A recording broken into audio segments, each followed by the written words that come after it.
Hello students, welcome to my new video. इस video में आपके लिए लेकर आ गया हूं त्रैमासिक परीक्षा 2021-22 कक्षा 9वीं विषय विज्ञान के पेपर का मैं यहाँ पर आपके लिए संपूर्ण हल लेकर आ चुका हूं। इस वीडियो में आपको प्रश्न 1 से लेकर 22 तक के सभी विषयों का आपको हल देखने को मिलेगा और साथ ही इसमें आपको प्रत्येक प्रश्न को जो है बेहतरीन तरीके से समझाया गया है। तो आपको प्रत्येक क्वेश्चन को जो है समझना है और आपको समझने पर विशेष ध्यान देना है और समझने के बाद आप इसका जो है पीडीएफ फिर लिखित उत्तर प्राप्त कर सकते हैं। कैसे आपको प्राप्त करना है मैं आपको वीडियो के बीच में बता दूंगा, तो इसके लिए आपको जो वीडियो को पूरा देखना है। तो आप इस वीडियो के नीचे जो लाइक बटन दिख रहा है उस लाइक बटन को आप जरूर दबा देना। आप इस पेपर की जो है संपूर्ण तैयारी कर लेना, बहुत अच्छे से आपको तैयारी करना है। तो चलिए अब हम शुरू करते हैं। यहाँ पर वीडियो को अपने के जरिए साथ ही टेलीग्राम चैनल को सब्सक्राइब कर लेना। टेलीग्राम चैनल की लिंक जो है आपको डिस्क्रिप्शन में दे दी गई है, जाइए और सब्सक्राइब कर लीजिए। वहाँ पर आपको जो है महत्वपूर्ण अपडेट वहाँ पर मिलते रहती है और पीडीएफ आपको जो है वहाँ पर मिलते रहती है। लिखना है। पहला क्वेश्चन आपको दिया है, कोशिका का पावर हाउस कहलाता है। मतलब कि जो कोशिका में जो ऊर्जा है, जो पावर है, वह कहाँ से जनरेट होती है? तो उसका आंसर आएगा माइटोकॉन्ड्रिया। माइटोकॉन्ड्रिया से जो कोशिका में ऊर्जा है, वह जो पावर है, वह वहां पर जनरेट होती है। दूसरा क्वेश्चन हमें यहाँ पर दिया है, निम्नलिखित में से कौन सा रासायनिक परिवर्तन है? तो छात्रों देखिए, रासायनिक परिवर्तन हम उन्हें कहते हैं जिनसे जो पदार्थ है वे बिल्कुल ही नए पदार्थ में यहाँ पर कन्वर्ट। क्या इंग्लिश बोलने से लगता है आपको डर? तो डरना बंद कीजिए और डाउनवर्ड के इंग्लिश स्पीकिंग कोर्स के साथ आज ही जुड़ जाइए, जहां इंग्लिश के टॉप एक्सपर्ट्स आपको हिंदी भाषा की मदद से इंग्लिश बोलना सिखाएंगे, वो भी एकदम बेसिक से। अगर आप इंग्लिश बोलने से हिचकिचाते हैं, अपने इंटरव्यू के लिए इंग्लिश सीखना चाहते हैं और अपने आप को इंग्लिश में हीरो बनाना चाहते हैं, तो ये कोर्स आपके लिए है। आज ही डाउनलोड ऐप पर आकर ये कोर्स खरीदिए और अपने इंग्लिश बोलने के सपने को पूरा कीजिए। रासायनिक परिवर्तन में जो पदार्थ है वे एक बार दूसरे पदार्थ में कन्वर्ट हो जाता है, तो जो जिससे जो पदार्थ बना था वे उसमें वापस नहीं आ पाता है। तो देखिए इसका आंसर होगा यहाँ पर दूध से दही का बनना। मतलब कि यदि एक बार दूध से दही बन गया तो वे पुनः दही से दूध नहीं बन सकता है। ठीक है, मतलब कि वे बिल्कुल ही नए पदार्थ में यहाँ पर जो है कन्वर्ट यहाँ पर हो जाता है। इसमें रासायनिक परिवर्तन में जो है आंतरिक परिवर्तन यहाँ पर होता है। तीसरा में दिया है त्वरण का एसआई मात्रक। छात्रों तो देखिए त्वरण का एसआई मात्रक क्या होता है? मीटर सेकेंड की घात ऋण 2, ये यहाँ पर होता है। ये आप नहीं लिखेंगे, यहाँ पर मिस्टेक यहाँ पर थोड़ी सी हो गई है। चौथा में दिया है सम मीटर सेकेंड इनवर्स की घात ऋण 2, है ना, सेकंड की घात ऋण 2, ये होता है एसआई मात्रक। चौथा में दिया है समसूत्री विभाजन में एक प्रेरक कोशिका से कितनी संतति कोशिका यहाँ पर बनती है, आपको बताना है। तो छात्रों देखिए, समसूत्री विभाजन में एक प्रेरक कोशिका से 2 संतति कोशिका यहाँ पर जो है बनती है। पांचवा है शुष्क बर्फ क्या है? छात्रों जो शुष्क बर्फ होती है ठोस कार्बन डाइऑक्साइड से मिलकर यहाँ पर बनती है ना। जो कड़ी बर्फ आपने देखा होगा, कड़ी बर्फ जो होती है वह किससे मिलकर बनती है? जो ठोस कार्बन डाइऑक्साइड से मिलकर बनती है। छठवां में दिया है तापमान बढ़ जाने पर पदार्थ के जो कणों की गति पर क्या प्रभाव पड़ेगा? मतलब कि आप किसी पदार्थ के जो कण होते हैं उस पर यदि आप तापमान जो है बढ़ा देंगे तो जो कण है, जो कण की जो गति होती है वो क्या हो जाती है?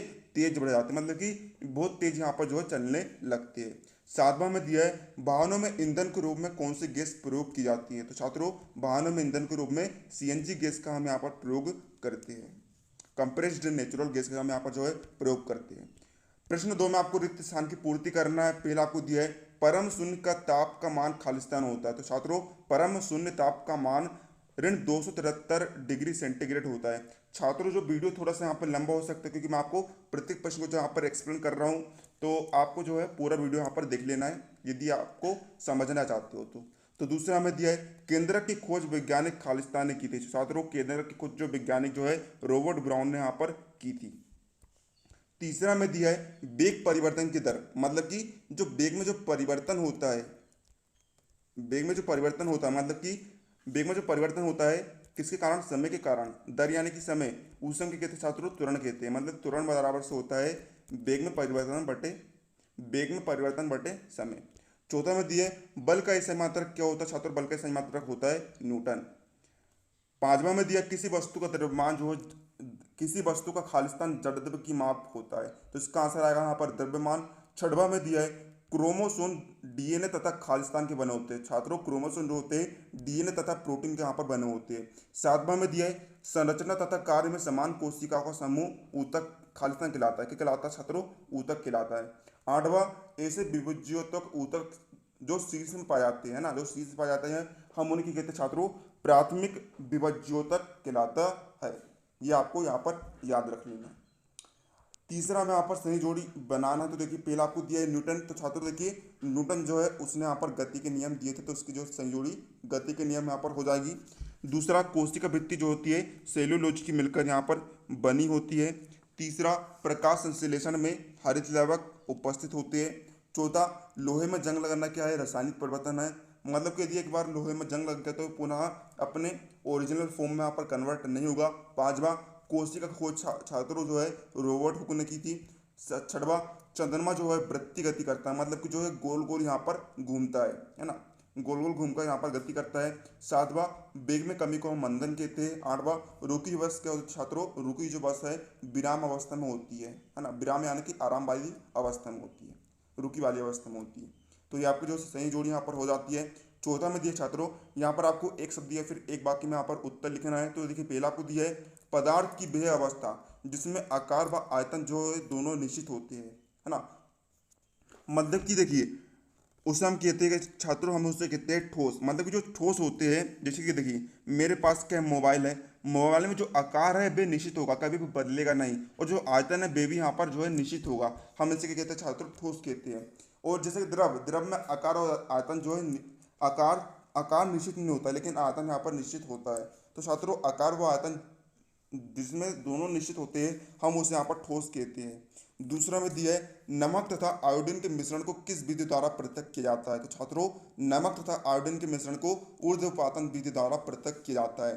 तीसरा में दिया है जड़त्व किसे कहते हैं। तो छात्रों जड़त्व की परिभाषा में यहाँ पर देखते हैं किसी वस्तु का वह गुण जो उसकी गति की अवस्था में किसी भी प्रकार के परिवर्तन का विरोध करता है जड़त्व कहलाता है। जड़त्व को हम इस प्रकार से भी कह सकते हैं कि मतलब कि एक एक प्रकार से पकड़ के रखना, बिल्कुल पकड़ लेना, जकड़ लेना, उसमें हम कहते हैं जड़त्व कहते हैं। मतलब कि यदि किसी वस्तु की जो गति है उसमें परिवर्तन हो रहा है, मतलब कि वस्तु की वस्तु में जो है गति हो रही है, तो गति करने से कौन रोकता है छात्रों, जड़त्व यहाँ पर रोकता है, खींचकर उसे रखता है। चौथा हम देखते हैं संवेग की परिभाषा देखते हैं। तो देखिए किसी वस्तु का संवेग जो होता है उसके द्रव्यमान तथा वेग के गुणनफल के बराबर होता है ना, मतलब कि जो संवेग है p, वे क्या द्रव्यमान m गुणित वेग v के गुणनफल के यहाँ पर बराबर यहाँ पर होता है, संवेग की यहाँ पर परिभाषा होती है। तो देखिए संवेग बराबर होता है द्रव्यमान गुणित वेग, p बराबर से m गुणित v, जहाँ p क्या है बच्चों वस्तु का संवेग है,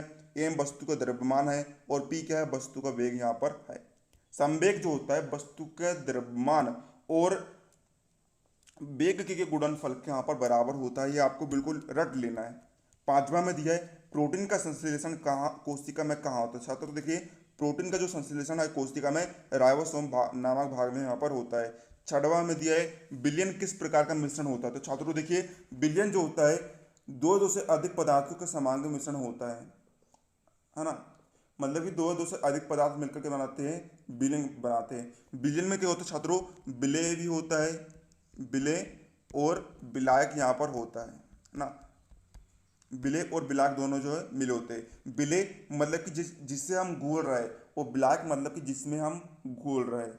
जैसे कि देखिए आपने प्लेट में, देखिए आपने क्या बनाया, शरबत बनाया, शरबत में आपने पानी भरा, पानी क्या होगा छात्रों, पानी होगा विलायक, मतलब कि हम जिसमें घोल रहे हैं, और शक्कर ये सब क्या होंगे छात्रों, ये होंगे विलय, क्योंकि हम इसमें जिसे हम घोल रहे हैं उसे हम विलय कहते हैं। सातवां में दिया है एटीपी का पूरा नाम लिखिए। छात्रों एटीपी का पूरा नाम होता है एडेनोसाइन ट्राइफॉस्फेट। आठवां में दिया है क्लोरोफिल युक्त प्लास्टिड क्या कहलाते हैं। छात्रों क्लोरोफिल युक्त प्लास्टिड जो है क्लोरोप्लास्ट यहाँ पर जो है कहलाते हैं। अब देखिए यहाँ पर 2 अंक के प्रश्न यहाँ पर चालू हो जाते हैं। तो देखिए हम समझते हैं यहाँ पर प्रश्न 5 भौतिक परिवर्तन किसे कहते हैं, एक उदाहरण आपको देना। तो आइए हम समझते हैं भौतिक परिवर्तन किसे कहते हैं। देखिए भौतिक परिवर्तन छात्र होता क्या है, केवल उसकी भौतिक अवस्था में परिवर्तन होता है, मतलब कि सिर्फ बाहरी परिवर्तन होता है, आंतरिक परिवर्तन नहीं होता है, तथा उसके रासायनिक गुण व अवस्था में कोई परिवर्तन नहीं होता है, उसे हम भौतिक परिवर्तन यहाँ पर कहते हैं। पदार्थ में होने वाला वे परिवर्तन जिसमें केवल उसकी भौतिक अवस्था में परिवर्तन होता है, केवल उसकी बाहरी अवस्था में परिवर्तन होता है, उसकी आंतरिक यानी कि रासायनिक गुण व अवस्था में कोई परिवर्तन नहीं होता है। जैसे कि देखिए शक्कर का पानी में घुलना है ना, मतलब कि देखिए शक्कर का पानी में घुलना क्या है, सिर्फ बाहरी परिवर्तन यहाँ पर हो रहा है। कांच का टूटना, कांच एक बार टूट गए तो हम उसे पुनः भी यहाँ पर जोड़ सकते हैं। पानी का जमना, देखिए पानी जमना मतलब कि बर्फ बन जाना। बर्फ को जो है हम पुनः पानी के फॉर्म में यहाँ पर कन्वर्ट कर सकते हैं। मतलब कि भौतिक परिवर्तन को जो है हम पुनः जो उसका प्रारंभिक उत्पाद था हम उसमें पुनः जो है उसे कन्वर्ट कर सकते हैं। भौतिक परिवर्तन से पदार्थ के रंग रूप आकार में परिमाप में ही परिवर्तन होता है, उसमें आंतरिक परिवर्तन यहाँ पर नहीं होता है। छठवां हम समझते हैं छात्र पदार्थ से आप क्या समझते हैं, तो आइए हम देखते हैं पदार्थ की परिभाषा।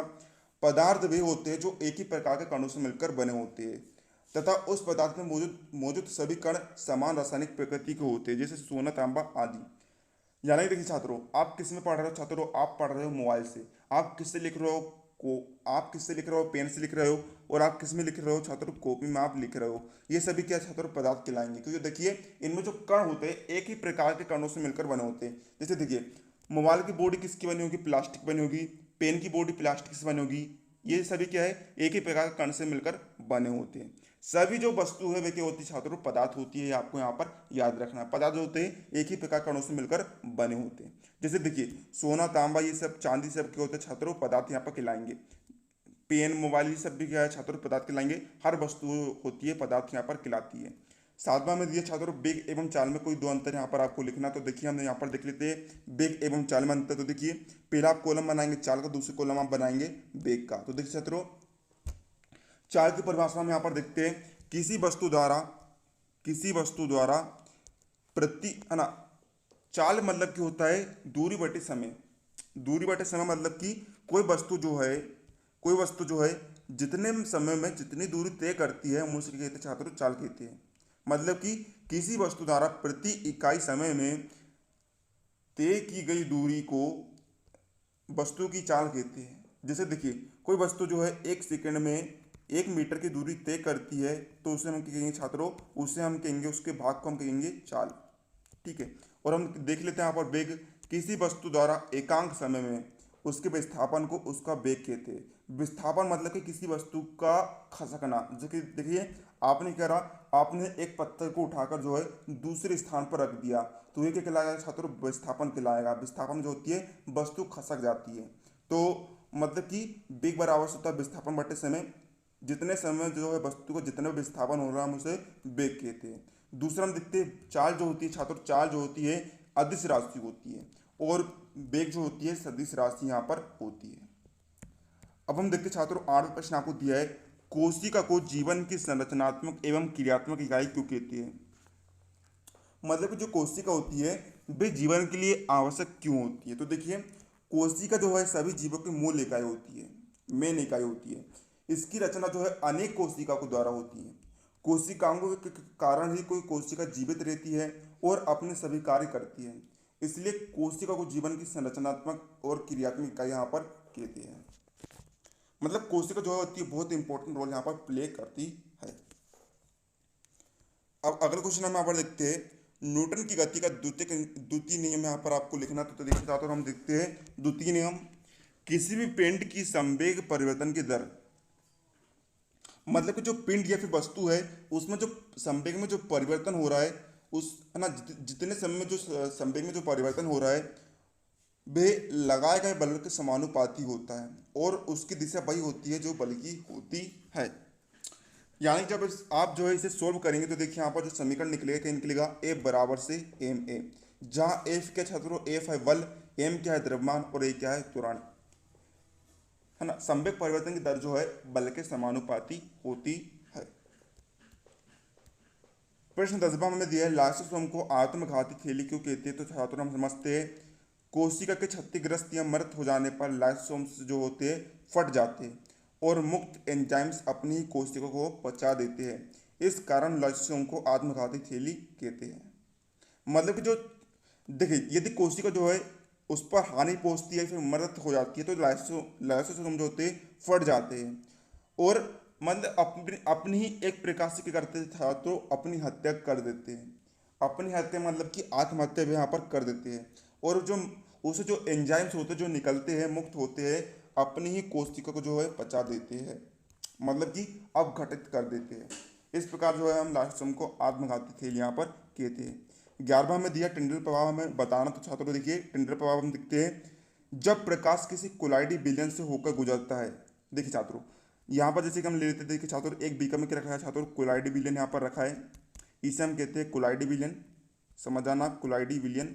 इसमें से क्या और छात्रों जो प्रकाश है भी गुजर रहा है, मान के चलिए ये क्या है, मान के चलिए ये है प्रकाश, ये गुजर रहा है यहाँ पर, तो होगा कि छात्रों तो प्रकाश का जो है प्रकीर्णन होता था, प्रकाश का मार्ग दिखाई देने लगता है, मतलब कि प्रकाश जो है कोलाइडी विलयन से गुजरता है तो जो आगे का जो मार्ग है, जो अंधकार वाला मार्ग रहता है वह यहाँ पर स्पष्ट दिखाई देने लगता है। प्रकाश की इस घटना को हम ट्रिंडल प्रभाव यहाँ पर कहते हैं, मतलब कि जो प्रकाश है वह कण के रूप में यहाँ पर हमें दिखाई देने लगता है। 12वां हमें दिया है पदार्थ की तीनों अवस्थाओं के नाम लिख चाहता हूँ, तो देखिए पदार्थ की तीन अवस्था होती है, ठोस, द्रव तथा गैस, ये पदार्थ की तीन अवस्था यहाँ पर होती है, आपको पता होगा। और जो पुस्तक में तो यहाँ पर तीन अवस्थाएं लिखा गया है, लेकिन असल में चार अवस्था होती है। चौथी अवस्था का नाम क्या छात्रों, चौथी अवस्था का नाम है यहाँ पर प्लाज्मा। 13वां में दिया है गोल्गी उपकरण के कोई दो कार्य लिखे छात्रों, तो देखिए गोल्गी उपकरण के हम कार्य देखते हैं, पहला यहाँ पर स्त्राव करना, ठीक है, और दूसरा है यहाँ पर लाइसोसोम का निर्माण करना। 14वां हम देखते हैं विभाज्योतक, ऊतक की परिभाषा यहाँ पर लिखनी है, तो छात्रों देखिए पौधों की वृद्धि केवल उनके कुछ निश्चित एवं विशेष भागों में ही होती है ना, मतलब जैसे देखिए जो पौधा होता है जो बड़ा होता है तो वह किस कारण होता है छात्रों, कुछ विशेष भाग होते हैं उसके कारण यहाँ पर होता है। ऐसा विभाजित होने वाले ऊतकों का कारण ही होता है, ऐसे विभाजित होने वाले ऊतक पौधों के स्थित होते हैं, इस वाले भाग को ही ऊतक को विभाज्योतक ऊतक कहते हैं। प्रश्न 15 में दिया है यदि क्रिया सदैव प्रतिक्रिया के बराबर होती है, छात्रों न्यूटन का थर्ड लॉ क्या कहता है कि जो क्रिया होती है सदैव प्रतिक्रिया के बराबर होता है ना, action action is equal to से रिएक्शन, ठीक है। तो स्पष्ट कर रहा है कि हमें जो घोड़ा है वह गाड़ी को कैसे खींच पाता है। देखिए गाड़ी में जो बल होता है, गाड़ी में बल तो उसको पीछे दिखा, जो घर्षण बल होता है वह गाड़ी को तो जकड़े रखता है, खींचे रखता है, पीछे की ओर धकेलता है, लेकिन जो घोड़ा है वह उसे आगे की ओर कैसे खींच लेता है, हमें ये बताना। तो आइए हम इसका हल देखते हैं। तो देखिए छात्रों जो घोड़े द्वारा जो लगाया गया जो बल होता है, देखिए गाड़ी के पहियों में कौन सा बल लगता है छात्रों, गाड़ी के पहियों में जो है घर्षण बल जो है कार्य करता है, वे उसे विपरीत दिशा में ढकेलता है, पीछे की ओर ढकेलता है, लेकिन जो घोड़ा गाड़ी को खींच रहा है उसका जो बल है वे इस घर्षण बल से अधिक होना चाहिए, तभी जो गाड़ी है आगे की ओर जो है बढ़ पाएगी, जो घोड़ा है उस गाड़ी को यहाँ पर खींच पाएगा, तभी गाड़ी आगे बढ़ती है। और घोड़ा यह बल अपने टोपों से पृथ्वी पर तिरछी दिशा में बल लगाकर पैदा करता है, मतलब कि जो तिरछी दिशा में वे बल लगाएगा, ठीक है। 16 में यहाँ पर देखते हैं जंतु एवं पादप कोशिका में आपको 3 अंतर लिखना, तो देखिए हम यहाँ पर देखते हैं जंतु एवं पादप कोशिका में अंतर को भी हम यहाँ पर आपको 3 अंतर लिख लेना है। एक तरफ आप कॉलम बनाएंगे पादप कोशिका का और दूसरी तरफ आप कॉलम बनाएंगे जंतु कोशिका। तो देखिए पहला अंतर क्या है, जो पादप कोशिका होती है जंतु कोशिका से बड़े आकार की होती है, और जो जंतु कोशिका होती है वह पादप कोशिका की तुलना में छोटे आकार की होती है। दूसरा, पादप कोशिका में कोशिका भित्ति पाई जाती है लेकिन जंतु कोशिका में कोशिका भित्ति नहीं पाई जाती। तीसरा, पादप कोशिका में हरित लवक उपस्थित होते हैं लेकिन जंतु कोशिका में हरित लवक अनुपस्थित होते हैं। पादप कोशिका में प्लेटेड उपस्थित होते हैं और जंतु कोशिका में प्लेस्टिड अनुपस्थित होते हैं। एक प्रकार से पादप कोशिका में यहाँ पर जो है सभी चीज पाई जाती है लेकिन जंतु कोशिका में सभी चीज में छोटा होता है। जंतु कोशिका जो होती है पादप कोशिका की तुलना से छोटी, सभी चीज में छोटी यहाँ पर होती है। तो इस प्रकार जो है आप 4 या फिर 3 अंतर यहाँ पर लिख लेंगे।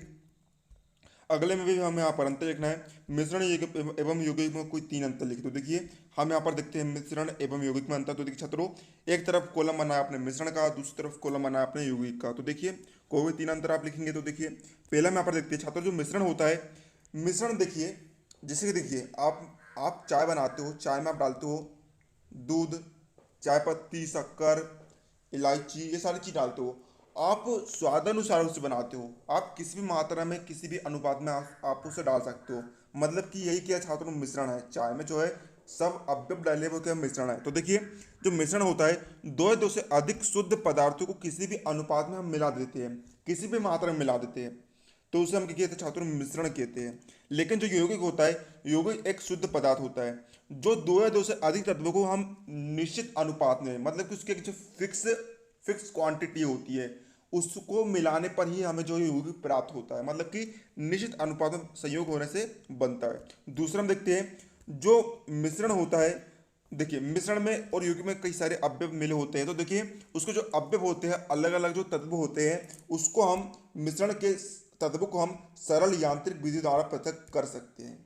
लेकिन जो यौगिक है उसके अवयवों को हम सरल यांत्रिक विधियों से पृथक नहीं कर सकते। तीसरा आप यहाँ पर अंतर लिख सकते हैं, चौथा वाला, जब मिश्रण होता है समांग अथवा विषमांग मिश्रण हो सकता है, लेकिन जो युग होता है हमेशा समांग यहाँ पर होता है। तो इस प्रकार जो आप तीन अंतर यहाँ पर लिख लेना। अब हम यहाँ पर देखते हैं, अगला देखते हैं समांगी एवं विषमांगी मिश्रण में आपको अंतर लिखना। तो देखिए छात्रों, हम यहाँ पर देखते हैं समांगी एवं विषमांगी मिश्रण में अंतर। तो देखिए तो छात्रों, यहाँ पर आप एक तरफ कॉलम बनाएंगे किसका, समांगी मिश्रण का, और दूसरी तरफ आप कॉलम बनाएंगे विषमांगी मिश्रण का। तो देखिए पहला अंतर में देखते हैं, समांगी मिश्रण में एक समान संगठन होता है, मतलब कि जो सभी उसमें जो संगठक होते हैं, सभी जो उसमें तत्व होते हैं एक ही समान होते हैं। लेकिन जो विषमांगी मिश्रण होता है इसमें समान संगठन नहीं होता है, नाम से स्पष्ट है यहाँ पर। दूसरा, समांगी मिश्रण में विभिन्न अवयवों के बीच कोई स्पष्ट पृथक्करण सीमाएं होती है। उदाहरण के लिए जल में चीनी, जल में नमक, एल्कोहल में जल, कार्बन डाइसल्फाइड में सल्फर आदि पृथक्करण सीमाएं यहाँ पर नहीं होती है। कुछ भी आप यहाँ पर मिल सकते हैं, लेकिन इसमें विषमांगी मिश्रण में विभिन्न अवयवों के बीच स्पष्ट पृथक्करण सीमाएं होती है। उदाहरण के लिए तेल में जल, चीनी तथा नमक, बालू तथा नमक यहाँ पर आदि, है ना। तो और तीसरा हम देखते हैं, समांगी मिश्रण को जो अवयव यानी जो तत्व होते हैं हम उसे अपनी आसानी से अपनी नग्न आंखों से देख सकते हैं, लेकिन जो विषमांगी मिश्रण होते हैं इसके समांगी मिश्रण में देखना संभव नहीं है, लेकिन विषमांगी मिश्रण के अवयव को हम यहाँ पर अपनी नग्न आंखों से यहाँ पर देख सकते हैं। 19वें क्वेश्चन में आपको यहाँ पर पादप कोशिका का आपको स्वच्छ नामांकित चित्र बनाना है। तो देखिए छात्रों, यहाँ पर आपको दिया गया है पादप कोशिका का नामांकित चित्र, आप देख सकते हैं यहाँ पर। इस प्रकार जो आप यहाँ पर चित्र बनाकर यहाँ पर याद कर लेना, ठीक है। देखिए ये क्या होती है छात्रों, ये होती है कोशिका भित्ति होती है, ये होते हैं हरित लवक, अंतःप्रद्रवी जालिका, ये गोलिकाएं होते हैं, ये कोशिका झिल्ली, ये माइटोकॉन्ड्रिया, ये रिक्तिका, ये राइबोसोम, ये साइटोप्लाज्म, ये केंद्रक मतलब कि बीच में है, ये रिक्तिका। तो छात्रों इस प्रकार जो आप यहाँ पर चित्र बना लेंगे, आप इसे नोट कर लीजिए।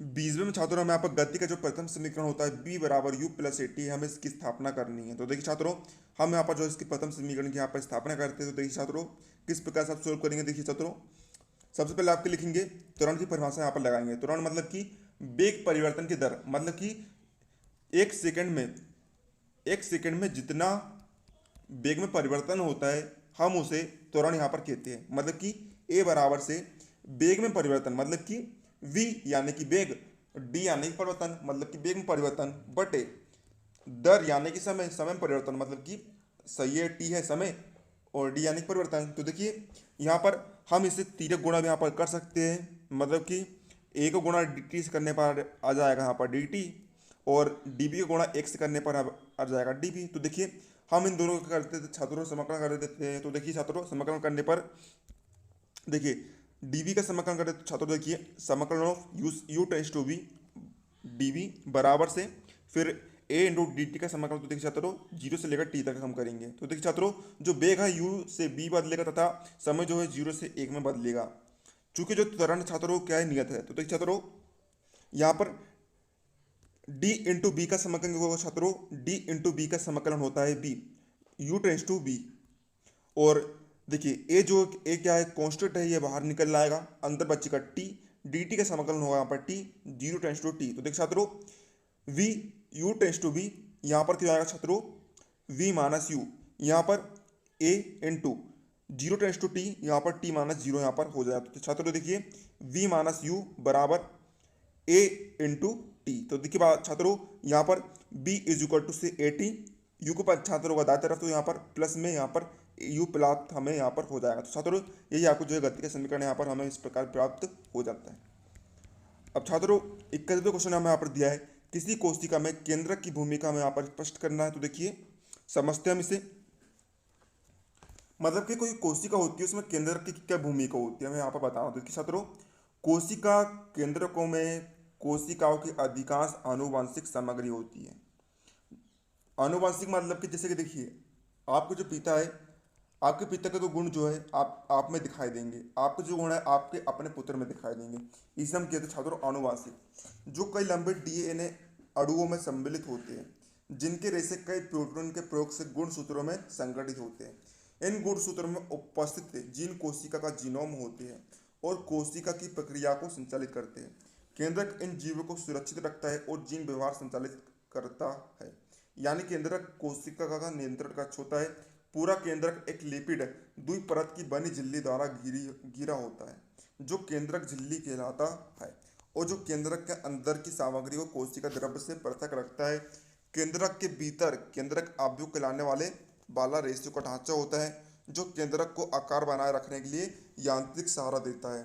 ठीक उसी तरह जैसे कंकाल पूरी कोशिका को यांत्रिक सहारा देता है। ये था आपका 21वां क्वेश्चन। अब 22वें क्वेश्चन हम यहाँ पर देखते हैं। लास्ट क्वेश्चन है आपका क्या, दो घुलनशील द्रव्य मतलब कि जो किसी पदार्थ में जो है घुल जाते हैं, के मिश्रण को किस प्रकार हम पृथक कर सकते हैं। सॉरी छात्रों, यहाँ पर जो है दूसरे क्वेश्चन आपको दिया है, कोई पेट्रोलियम वाला आपको दिया है ना, ये क्वेश्चन नहीं, आपको रॉन्ग है। आपको दिखा देता हूँ मैं उसको क्वेश्चन आपका। तो छात्रों ये आपका क्वेश्चन, पेट्रोल तथा मिट्टी का तेल जो कि आपस में घुलनशील है, के मिश्रण को आप कैसे अधिक करेंगे यदि पेट्रोल में जो 250 सेल्सियस से अधिक का अंतराल यहाँ पर है। तो हमें यहाँ पर जो है पेट्रोल तथा केरोसिन के मिश्रण को हमें अलग करना। तो देखिए, केरोसिन तथा पेट्रोल के मिश्रण को प्रभाजी आसवन प्रक्रिया विधि द्वारा पृथक हम अलग अलग कर सकते हैं। हेल प्रवाजक स्तंभ की अलग अलग ऊंचाइयों पर विभिन्न प्रवाजों को अलग अलग भंडारित कर लिया जाता है। मतलब अलग अलग अवयव को हम ले लेते हैं। जिस उपकरण की सहायता से ये किया जाता है वे नीचे यहाँ पर दिखाया गया है। छात्रों, इस उपकरण की सहायता से हम जो है पेट्रोल तथा केरोसिन के मिश्रण को हम यहाँ पर अलग कर सकते हैं। आपको जो है मैं डिटेल में एक्सप्लेन कर देता हूँ। छात्रों देखिए करते क्या है, इसके आप चाहे तो विधि भी यहाँ पर लिख लेना, है ना, चित्र के माध्यम से आपको समझाते हुए बता रहा हूँ यहाँ पर। तो देखिए यहाँ पर देखिए, यहाँ पर आपको एक बीकर दिख रहा होगा। इस बीकर में हम यहाँ पर जो है हम क्या लेते हैं छात्रों, जल तथा जो एसीटोन होता है हम उसका यहाँ पर विलयन ले लेते हैं। दोनों को मिलाने पर जो विलयन प्राप्त होता है हम यहाँ पर ले लेते हैं। ये क्या होता है छात्रों, ये होता है आसवन फ्लास्क, हम इसे यहाँ पर कहते हैं। अब हम करते हैं छात्रों, नीचे हम लगाते हैं आग को हम जला देते हैं। ये गर्म होता है और ऊपर यहाँ पर थर्मामीटर लगा देते हैं ताकि जो है छात्रों हम इसकी जो है रीडिंग हम यहाँ पर जो है इसकी प्राप्त कर सकें। यहाँ पर एक क्लैंप लगा होता है जिसकी सहायता से जो है ये जो है स्थिर यहाँ पर रहता है, गिरता नहीं है। अब गर्म होने पर छात्रों होता क्या है, इसकी जो है क्रिया होती है, क्रिया होने के पश्चात होता क्या है, यहाँ पर हमें आखिरी में जो है यहाँ पर जो है एसीटोन हमें जो है प्राप्त यहाँ पर हो जाता है। ठीक है, तो छात्रों ये जो आपकी यहाँ पर क्रिया यहाँ पर हो जाती है, आप इसे जो है नोट कर लेना, बिल्कुल रट लेना। तो छात्रों ये था आपके सभी प्रश्नों का उत्तर। उम्मीद है आपको वीडियो लाइक कर देना, चैनल पर ना चैनल सब्सक्राइब कर लेना। मिलते हैं अगले किसी नोट, तब तक के लिए जय हिंद।